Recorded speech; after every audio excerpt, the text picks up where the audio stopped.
Hello guys, welcome back to my YouTube channel. तो कैसे हो आप सब? आशा करती हूँ कि आप सब अच्छे होंगे।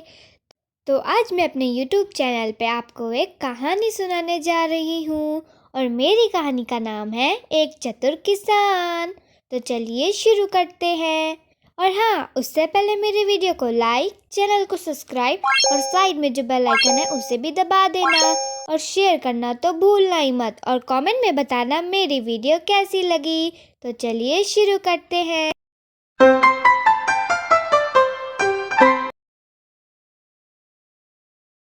एक बार की बात होती है। एक किसान होता है जिसका नाम दिवाकर होता है। वह रात में नदी के किनारे जाला बिछाकर जाता है ताकि उस जाले में बहुत सारी मछलियां फंस जाएं। अगले दिन की सुबह जब वह नहा धोकर आता है और नदी से जाला हटाता है तो फिर बोलता है, कल रात को इस नदी में मैं जाला बिछाकर गया था। लगता है रात भर से पूरा जाला मछलियों से भर गया है, तभी तो जाला इतना भारी हो गया है। और फिर वह उस जाले को बाहर की ओर खींचता है और तब वह देखता है कि पूरा जाला तो मछलियों से भर गया है। और फिर वह बोलता है, अरे वाह, इतनी सारी मछलियाँ! ये तो कितनी तरह तरह की मछलियाँ हैं। आज तो बहुत अच्छी खासी कमाई होने वाली है मेरी। जब वह मछली के जाले को खोलता है जिसमें तरह तरह की मछलियाँ थी, तब वह देखता है कि उस मछली के जाले में तो एक प्यारा सा छोटा सा कछुआ भी था। और फिर वह बोलता है, अरे वाह, जाल में तो एक कछुआ भी मिल गया मुझे। अब तो मैं कितने दिनों के बाद कछुए का मांस खाऊंगा। अब बस जल्दी से घर जाता हूँ, मछलियों को बेचकर फटाफट कछुए का मांस खाऊंगा। वह फटाफट से अपनी एक बोरी निकालता है और उसमें सारी मछलियाँ और वो प्यारा सा कछुआ भी डाल देता है और वह दुकान की ओर निकल जाता है और पूरे रास्ते यही बोलता जाता है कि अब जल्दी से इन मछलियों को दुकान में बेचूंगा और घर जाकर अच्छे से नहा धोकर मज़े से कछुए का मांस और चावल खाऊंगा गर्मा गर्म। वह बहुत खुश होता है क्योंकि उसे बहुत दिनों के बाद एक कछुआ मिला था। रास्ते में जाते जाते वह मछलियों का थैला बहुत हल्का हो जाता है। तो किसान बोलता है, अरे ये थैला इतना हल्का क्यों लग रहा है? पहले तो ये बड़ा भारी था जब मैंने इसमें मछलियाँ डाली थी, तो अभी ये इतना हल्का क्यों लग रहा है? कहीं थैले में छेद तो नहीं हो गया और उस छेद से सारी मछलियाँ गिर तो नहीं गई? वह घबराते हुए उसने अपने कंधे पे से थैले को हटाया और देखा, पर थैला तो बिल्कुल ठीक था। और फिर वह बोला, थैला तो ठीक है, पर पता नहीं क्यों थैला इतना हल्का लग रहा है। और फिर उस किसान ने वापस से उस थैले को अपने कंधे पर रखा और वह आगे चलता गया। और फिर वह दुकान पहुंच गया। दुकान पर पहुंचते ही सबसे पहले एक सब्जी वाले ने बोला, अरे दिवाकर, आज कितनी मछलियां लाए हो? लगता है कुछ ज़्यादा ही मछलियां हाथ लगी हैं, तभी इतने खुश हो।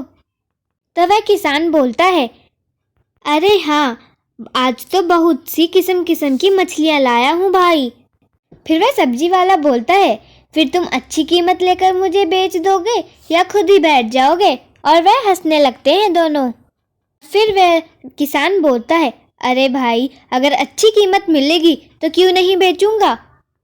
दरअसल बात यह है, आज मैं इतना खुश इसलिए हूँ क्योंकि आज मुझे मछलियों के साथ साथ इतने दिनों बाद एक कछुआ भी हाथ लगा है। इसलिए बस जल्दी से ये मछलियाँ बेचकर मैं घर जाना चाहता हूँ और गर्मा गर्म चावल और कछुए का मांस खाना चाहता हूँ। तो फिर वह सब्जी वाला बोलता है, समझ गया, कछुए का मांस और गर्मा गर्म चावल, वाह वाह। चलो, पर ये तो ठीक है, अब इन मछलियों को इस थैले में से निकालो भी और मुझे बेचो भी, ताकि मैं अपने ग्राहकों को बेच सकूँ। और फिर वह किसान अपने कंधे पे से वह थैला हटाता है और थैला को उल्टा कर देता है ताकि उसमें से मछलियाँ और कछुए दोनों बाहर गिर जाएं। पर जैसे ही वह थैला उल्टा करता है तो उसमें से बस कछुआ निकलता है, मछलियाँ तो थी ही नहीं। फिर ये सब देखकर वह सब्जी वाला बोलता है, अरे दिवाकर, मछलियाँ किधर हैं? फिर वह किसान बोलता है, वही तो, अभी तो मेरे थैले में ही थी, मैंने खुद अपने हाथों से मछलियों को थैले में डाला था, ये मछलियाँ कहाँ गईं? तो वह सब्जी वाला बोलता है, वो तो तुम्हें पता होगा ना कि मछलियाँ कहाँ गई। मुझे तो लगता है कि तुम झूठ बोल रहे हो। तो वह किसान बोलता है, अरे अरे नहीं नहीं भाई, मेरा यकीन करो। जब सुबह सुबह मैंने जाला निकाला था तब जाले में बहुत सारी मछलियाँ थी और मैंने अपने हाथों से मछलियों को थैले में डाला था और पूरा थैला मछलियों से भरा हुआ था और इतना भारी भी था। तो फिर वह सब्जी वाला बोलता है, और हाँ, तुम्हारे थैले गिरते ही सारी मछलियाँ गायब हो गई है ना। सब छू मंतर हो गई, जैसे यहाँ पे कोई जादू वाला आया था ना तुम्हारी मछलियाँ ले जाने। बेकार में झूठी झूठी बातें बोल रहे हो। तुमने तो आज बेकार की इतनी झूठी बातें बोलकर मेरा पूरा दिन खराब कर दिया। चलो अब जाओ यहाँ से। बड़े आए। वह किसान सोच में पड़ जाता है कि आखिरकार मछलियाँ गई कहाँ। तभी वह सब्जी वाला बोलता है, चलो चलो जाओ यहाँ से, मेरा पूरा दिन खराब कर दिया तुमने। अब जल्दी से अपना ये कछुआ उठाओ और जाओ यहाँ से। और अगर अगली बार मेरे पास आए ना तो उस असली की मछलियाँ लेकर आना। ये कछुआ बोलकर मेरा दिन मत खराब कर देना। वह किसान बड़ा ही उदास हो जाता है और उस कछुए को उठाकर अपने थैले में डालता है और घर की ओर चले जाता है। और फिर बोलता है, ये कैसे हो गया? आखिरकार इतनी सारी मछलियाँ थी, कहाँ गई ये सारी की सारी मछलियाँ? चलो छोड़ो, जाने दो। अब उस बात को मैं जितना सोचूंगा उतना ही मेरा दिमाग खराब हो जाएगा। अपना दिमाग खराब करने से तो इससे अच्छा यही होगा कि मैं जल्दी से घर जाता हूँ और अपनी पत्नी को कहता हूँ कि जल्दी से कछुआ को काट डाले, वरना ये भी कहीं गायब ना हो जाए। और फिर वह किसान अपने घर चला जाता है और घर पहुँचते ही अपनी पत्नी को बुलाता है और बोलता है, अरे सुनती हो? उस किसान की पत्नी बाहर आती है और फिर वह किसान बोलता है, तुम्हें पता है आज इतने दिनों के बाद मेरे हाथ में कछुआ लगा है। फिर वह पत्नी बोलती है, क्यों, आज कोई हाथ में आपकी मछली नहीं लगी क्या? तो वह किसान बोलता है, अरे हाँ, कछुए से ज़्यादा तो मछलियाँ ही लगी थी मेरे जाले में, पर पता नहीं कहाँ गई वो मछलियाँ। आज तो मेरे हाथ में कुछ पैसे भी नहीं आए। पता नहीं वह सारी की सारी मछलियाँ कहाँ चली गईं। मैंने तो खुद उन्हें अपने हाथों से बोरी में डाला था, फिर पता नहीं कहाँ गई वे सारी की सारी मछलियाँ। कछुआ तो यहीं रह गया, पर पता नहीं मछलियाँ कहाँ गई। चलो छोड़ो, शायद आज हमारे नसीब में नहीं थी मछलियाँ। अब इन बात को भूल जाना ही बेहतर होगा, क्योंकि अब क्या पता मैं इन बातों को जितना याद करूँगा ये मेरा दिमाग उतना ही खराब करती जाएंगी। चलो छोड़ो ये सब बातें, तुम फटाफट ये लो कछुआ और इस कछुए को मज़ेदार से पकाओ और हम लोग फिर मज़े से खाएंगे इस कछुए को। तो उसकी पत्नी बोलती है, ठीक है, बस अभी यहाँ आंगन में थोड़ा सा काम रह गया है, इसे फटाफट निपटाकर मैं कछुआ को बना देती हूँ फटाफट से। बस अभी तो मेरा काम बस थोड़ा सा ही रह गया है। तो फिर वह किसान बोलता है, चलो ठीक है, कोई बात नहीं, तुम फटाफट से यहाँ का काम निपटा लो और फिर गर्मा गर्म कछुआ बना देना, फिर हम मज़े से खाएंगे। और जब तक मैं जाकर तालाब में ज़रा अपना मुँह हाथ धो आता हूँ, बहुत ही गंदा हो गया है। किसान की पत्नी बोलती है, हाँ हाँ, अब आराम से जाइए और आराम से आइए, जब तक मैं कछुआ बना दूँगी। फिर वह किसान बोलता है, ये मैंने कछुए की थैली यहीं रखी है, फटाफट से अपना काम निपटाकर बना लेना, मैं जा रहा हूँ तालाब में मुँह हाथ धोने। और फिर उसकी पत्नी फटाफट से आंगन में अपना सारा काम निपटा लेती है और कछुए की थैली भारी पड़ी रहती है। फिर वह बोलती है कि चलो जब तक मैं मसाला बना लेती हूँ, फिर इस कछुए को अंदर ले जाऊँगी। और हाँ, उससे पहले मैं अपनी गाय को ज़रा चारा तो खिला दूँ, कब से बेचारी पता नहीं भूखी पड़ी होगी। फिर उस किसान की पत्नी अपनी गाय के पास जाती है और उसको चारा खिलाने लगती है। तभी चारा खिलाते खिलाते उसको एक कुत्ते की रोने की आवाज़ आने लग जाती है। तो फिर वह बोलती है, अरे ये कुत्ता कहाँ रोने लगा? फिर वह बाहर जाती है और फिर वह देखती है बाहर तो कोई कुत्ता है ही नहीं। फिर वह बोलती है, लगता है कहीं यहीं आसपास रो रहा होगा, मैं फटाफट से मसाला चढ़ा देती हूँ, नहीं तो ये आते ही होंगे, फिर मुझे ही बोलेंगे कि अब तक तुम्हारा मसाला नहीं चढ़ा।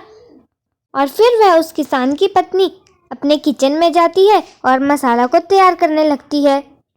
फिर मसाला बनाते बनाते उसको अपनी गाय की चिल्लाने की आवाज़ आने लग जाती है। फिर वह बोलती है, अरे मेरी गाय को क्या हो गया, ये इतना चीख क्यों रही है? तभी ये अपनी गाय के पास जाती है और देखती है कि जो छोटा सा प्यारा सा कछुआ था वह कोई कछुआ नहीं बल्कि एक बड़ा सा ड्रैगन था। जो कि उसकी गाय को मारकर खा रहा था। उस किसान की पत्नी बोलती है, अरे ये तो कछुआ था, ये ड्रैगन में कैसे बदल गया? लगता है ये कोई कछुआ था ही नहीं, ये एक ड्रैगन ही था। वह बहुत घबरा जाती है क्योंकि जो ड्रैगन गाय को खा रहा था वह उसकी सबसे प्यारी गाय थी। वह ये सब देख नहीं पाती, तभी वह फटाफट भागकर अपने आंगन में जाती है और डंडा उठाकर उस ड्रैगन के मुंह पे मार देती है। तो ड्रैगन उसे अपनी गुस्से वाली आंखों से देखता है तो वह और भी डर जाती है। पर फिर वह ड्रैगन फिर उसकी गाय को खाने लग जाता है तो उसको बहुत ज़्यादा ही गुस्सा आने लग जाता है। वह फिर से अपने आंगन में जाती है और एक चक्कू उठाकर लाती है और उस चक्कू से उस ड्रैगन के मुंह पर मार देती है। पर वह ड्रैगन था इतना बड़ा तो वह उस छुरी को अपने मुंह में खा ही जाता है। अब फिर उस ड्रैगन को बहुत ज़्यादा ही गुस्सा आ गया। वह गाय को छोड़कर उस किसान की पत्नी की तरफ बढ़ने लगा तो वह किसान की पत्नी बहुत ज़्यादा ही डर गई और जोर जोर से चीखने लगी, अरे कोई है, मुझे बताओ, आप कहाँ हो जी, सुनते हो? वह किसान मुंह धोते धोते उसको उसकी पत्नी की आवाज़ आ जाती है और वह सोचता है कि ये मेरी पत्नी इतनी जोर जोर से क्यों चिल्ला रही है। वह फटाफट भागकर अपने घर की ओर जाता है और घर पे जाते ही वह देखता है कि वह जो छोटा सा कछुआ था वह कोई कछुआ नहीं बल्कि एक बड़ा सा ड्रैगन था। और उसने अपना दिमाग लगाया कि अगर मुझे अपनी पत्नी को बचाना है तो मुझे कुछ ऐसा करना होगा जिससे ये ड्रैगन भाग जाए। वह अपनी पत्नी को आवाज़ मारता है, चलो चलो जल्दी आओ, हमें यहाँ से भागना होगा। पर उसकी पत्नी बोलती है, नहीं नहीं, मैं नहीं भाग पाऊंगी, मुझे बहुत डर लग रहा है। फिर वह किसान बोलता है, अरे अब मैं क्या करूं, मेरी पत्नी तो उठने का नाम ही नहीं ले रही है। फिर उसके दिमाग में एक बहुत ही अच्छी तरकीब आती है। वह फटाफट भागता है और अपने घर के अंदर जाता है और उसके घर पे जो शीशा लगा हुआ था दीवार पर वह उसको निकाल के बाहर ले आता है और उस शीशे को धूप की तरफ को रख देता है। जिससे क्या होता है, जिससे जो शीशा होता है वह धूप की रोशनी के कारण उस कछुए पर आग जला देता है और फिर वह जो ड्रैगन था उस पर आग लग जाती है और फिर वह जलकर राख हो जाता है। फिर वह किसान अपनी पत्नी को उठाता है और बोलता है, तुम ठीक तो हो ना? इसलिए तो कहते हैं समझदार व्यक्ति वही है जो हर परिस्थितियों में समझदारी दिखाता है। अगर आज वह किसान अपनी समझदारी नहीं दिखाता तो शायद उसकी पत्नी नहीं बचती। अब तो आप समझ ही गए होंगे कि उस वक्त उस किसान के थैले में से मछलियाँ कहाँ चली गई थी। इसलिए तो कहते हैं ना, समझदार व्यक्ति वही है जिस हर मुश्किल परिस्थितियों में भी समझदारी दिखाए। धन्यवाद। तो ये थी मेरी आज की कहानी। मुझे आशा है कि आपको मेरी यह कहानी अच्छी लगी होगी। अगर आपको मेरी यह कहानी अच्छी लगी होगी तो मेरे वीडियो को लाइक, चैनल को सब्सक्राइब और साइड में जो बेल आइकन है उसे भी दबा देना ताकि मेरी वीडियोस आप तक सबसे पहले पहुँचे। और मेरे वीडियो को शेयर करना तो भूलना ही मत और कमेंट में बताना मेरी कहानी कैसी लगी। तो अब मैं मिलूँगी आपको अपनी अगली वीडियो में। तब तक के लिए बाय बाय। अपना और अपने परिवार का ध्यान रखना। हमारी मुलाकात होगी मेरी अगली वीडियो में। तब तक के लिए बाय बाय। और हाँ, मेरे वीडियो को लाइक, चैनल को सब्सक्राइब और साइड में जो बेल आइकन है उसे भी दबा देना और शेयर करना तो भूलना ही मत। और कमेंट में ज़रूर बताना मेरी कहानी आपको कैसी लगी। Bye bye.